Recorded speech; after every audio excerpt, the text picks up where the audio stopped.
So first of all இங்க வருகை தந்திருக்கும் எல்லாரையும் வருக வருக என வரவேற்கிறேன். இந்த ஷோ இந்த அளவுக்கு ரொம்ப சக்சஸ்ஃபுல்லா போகுதுன்னா அதுக்கு நம்ம ஸ்பான்சர்ஸ்க்கு நம்ம நன்றிகள் சொல்லியே ஆக வேண்டும். அண்ட் செகண்ட்லி நம்மளோட ஆடியன்ஸ். ஷோ ஸ்டார்ட் பண்ணதுல இருந்து இந்த ஒரு மொமெண்ட் வரைக்கும் உங்களோட சப்போர்ட்டை நீங்க ஃபுல்லா கொடுத்துட்டே இருக்கீங்க. முதல்ல இந்த ஷோ ஸ்டார்ட் ஆகும்போது எந்த அளவுக்கு லவ் கொடுத்தீங்களோ அதுக்கு ஈக்குவலா ஃபினாலே வரைக்கும் கொடுத்துட்டே இருக்கீங்க. அதுக்காக உங்களுக்கு ஒரு பெரிய பெரிய தேங்க்ஸ்.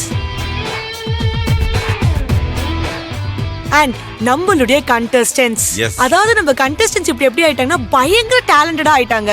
எந்த ஒரு டிஷ் வேணா கொடுங்க அப்படியே ஃபயரா, இந்த டிஷ் தானே ஷெஃப் இப்படி பண்ற, இந்த டிஷ் தானே ஷெஃப் எப்படி பண்றேன்னு பாருங்கன்னு எல்லாருமே அவ்வளவு ஸ்கில்டா வளர்ந்துருக்காங்க.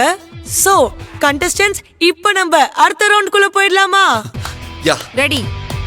என்ன தீபிகா, உங்க சைடுல சத்தத்தையே காணுமே. ரெடி தானே? ரெடி.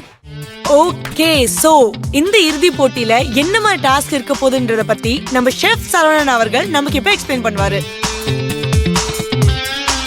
ஷெஃப், நீங்க சொல்லுங்க, இந்த ரவுண்ட்ல என்ன மாதிரி டாஸ்க் வந்துட்டு நம்ம கொடுக்க போறோம்? பிகாஸ் ஒவ்வொரு ரவுண்ட்லயும் தனித்துவமா கொடுத்துட்டு இருந்தீங்க. அதே மாதிரி இந்த ரவுண்ட்ல உங்ககிட்ட இருந்து கிரியேட்டிவா என்ன வரப்போகுதுன்றத அவங்கள விட நான் ரொம்ப ஈகரா எக்ஸ்பெக்ட் பண்ணிட்டு இருக்கேன். ப்ளீஸ் ஷெஃப், எல்லாருக்கும் சொல்லுங்க என்ன டாஸ்க்ங்கிறத பத்தி. சரிங்களா?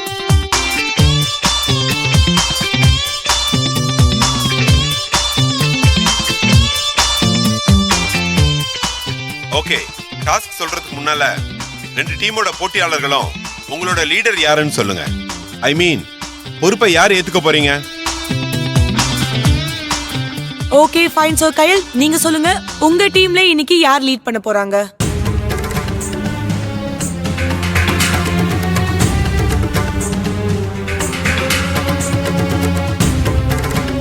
சொல்லுங்க. உங்க ஹஸ்பண்ட் எழிலா இல்ல நீங்களா? என் ஹஸ்பண்ட் எழில். ஏய், நீ பொறுப்பெடுத்துக்கோ. நீ லீட் பண்றதா கரெக்ட்டா இருக்கும். அதெல்லாம் வேணாம், கயல் தான் லீட் பண்ண போறான். இல்ல ஓகே ஃபைன். சோ இந்த டீம்ல இப்ப கயல் தான் லீட் பண்ண போறாங்க. கங்க்ராச்சுலேஷன்ஸ்.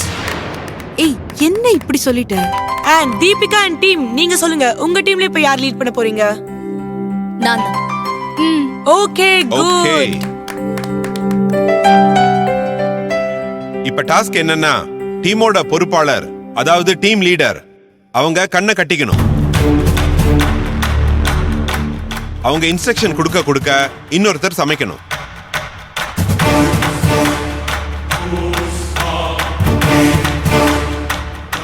கண்ணை கட்டணுமா? அம்மா, இந்த மாதிரி யோசிக்கிறது 11 பேர் கொண்டு குழு வச்சிருப்பாங்களோ?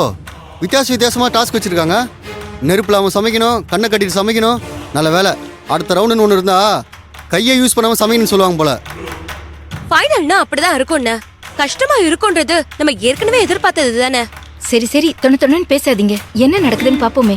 ஒருத்தர் இன்ஸ்ட்ரக்ஷன் கொடுக்க இன்னொருத்தர் சமைக்கிறதுல எது பெஸ்டா இருக்கோ அவங்களுக்கு தான் ஹையான மார்க் கொடுக்கப்படும். டோட்டல் மார்க் எவ்வளோன்னு கால்குலேட் பண்ணி அதுக்கப்புறம் தான் நாங்க வின்னர் யாருன்னு அனௌன்ஸ் பண்ணுவோம். என்ன கயல், லீட் பண்றவங்கள சமைக்க வைப்பாங்கன்னு பார்த்தா கூட இருக்கிறவங்கள சமைக்க சொல்றாங்க. என்ன பண்றது? நான் இப்படி. சரி எழில், டென்ஷன் ஆகாத, பாத்துக்கலாம். அன்னைக்கு வீட்ல பிரியாணி செய்யும்போது நீ பாத்துட்டு தானே இருந்த. அதெல்லாம் சுத்தமா ஞாபகம் இல்ல. ஓ சரிடா. சரி இரு, நான் வேணா லீட் பண்றவங்கள மாத்திக்கலாமான்னு கேக்கட்டுமா? அதெல்லாம் ஒண்ணும் வேணாம், ஒண்ணுமே இல்ல. நான் சொல்ல அப்படியே செய், வேற எதுவும் பண்ண வேணாம். ஓகேவா? ஓகே, ரெடி தானே? Ready sir. ரெடி. இப்ப டாஸ்க் என்னன்னா, பெரும்பாலும் நம்ம எல்லாரோட ஃபேவரட்டா இருக்கக்கூடிய ஃபுட் தான் இன்னைக்கு டாஸ்கா கொடுக்க போறேன்.